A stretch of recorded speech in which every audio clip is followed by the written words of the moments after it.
पोखरण में धर्म गुरुओं में टक्कर, मौलवी साहब बनाम महंत जी, टिकट बंटवारे में पीछे मुसलमान, कांग्रेस की लिस्ट में भी असमानता। राजस्थान विधानसभा चुनाव में मतदान की तारीख जैसे जैसे नजदीक आ रही है, एक एक सीट पर मुकाबला दिलचस्प होता जा रहा है। ऐसी ही एक सीट है पोखरण विधानसभा क्षेत्र की, जहां पिछले कई चुनावों से हिंदू और मुस्लिम धर्म गुरुओं के बीच मुकाबला देखने को मिल रहा है। पूरी दुनिया में पोखरण की ख्याति परमाणु परीक्षण की वजह से है, मगर खुद पोखरण की सियासी गणित काफी दिलचस्प है। ये बात और है कि अल्पसंख्यकों की हितों की बात करने वाली कांग्रेस ने 76 उम्मीदवारों की पहली दो लिस्ट में सिर्फ 6 मुसलमानों को टिकट दिया है। वहीं बीजेपी की लिस्ट में भी एक भी मुस्लिम चेहरा शामिल नहीं है। धर्म गुरुओं की टक्कर, पोखरण सीट पर बीजेपी ने तारातर मठ के महंत प्रतापपुरी को टिकट देकर बड़ा दांव चल दिया है। महंत प्रतापपुरी ने पिछली बार यहां से चुनाव लड़ा था, लेकिन वो मात्र 872 वोटों के अंतर से हार गए थे।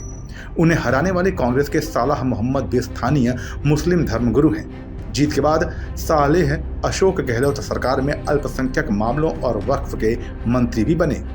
कांग्रेस ने इस बार अब तक तो अपने पत्ते नहीं खोले हैं, लेकिन चौक चौराहों पर जनता के बीच चर्चा है कि कांग्रेस इस बार भी मुस्लिम धर्मगुरु सालेह मोहम्मद को चुनावी समर में उतारेगी। ऐसा मानने के पीछे दो बड़ी वजहें बताई जा रही हैं।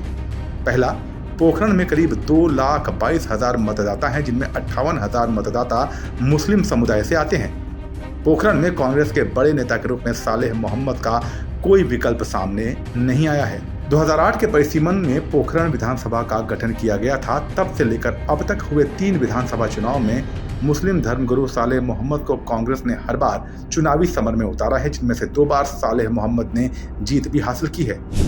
पोखरण के चुनावी मुद्दे, अशोक गहलोत सरकार चाहे विकास कार्यों को सफलतापूर्वक अंजाम देने की कितनी भी बातें करे, मगर पोखरण का सच तो यह है कि यहाँ की जनता में नाराजगी है। यही वजह है कि 2023 विधानसभा चुनाव के मुद्दों पर भी इसका असर देखने को मिल रहा है। इस बार जो मुद्दे हावी हैं, उनमें पोखरण को जिला बनाने की मांग को लेकर जनता कांग्रेस सरकार से नाराज है। पोखरण शहर में भाजपा के नगर पालिका बोर्ड से भी जनता नाराज है। गंदा पानी पीने को मजबूर है पोखरण की जनता। परमाणु नगरी को पर्यटन के रूप में बढ़ावा देना एक अहम मुद्दा है। शिक्षा और चिकित्सा के क्षेत्र में सुधार की मांग पोखरण में हो रही है।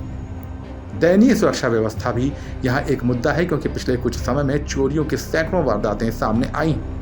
इसके अलावा यहाँ के विद्यालयों और महाविद्यालयों में टीचर और अन्य शैक्षणिक स्टाफ के बहुत सारे पद खाली पड़े हैं, जिसका असर पढ़ाई पर हो रहा है। जाहिर सी बात है कि जनता की नाराजगी दोनों प्रमुख राजनीतिक दलों से है। ऐसे में ऊंट किस करवट बैठेगा, ये कहना बड़ा मुश्किल है। टिकट लिस्ट में मुसलमान, उधर कांग्रेस ने अब तक जारी 76 उम्मीदवारों की सूची में सिर्फ 6 मुस्लिम चेहरों का मौका दिया है। इनमें सवाई माधोपुर से दानिश अबरार, फतेहपुर से हाकम अली, किशनपोल से अमीन कागजी, आदर्श नगर से रफीक खान, पुष्कर से नसीम अख्तर इंसाफ और रायगढ़ से जुबैर खान शामिल हैं।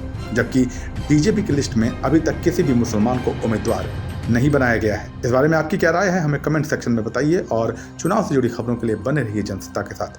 नमस्कार।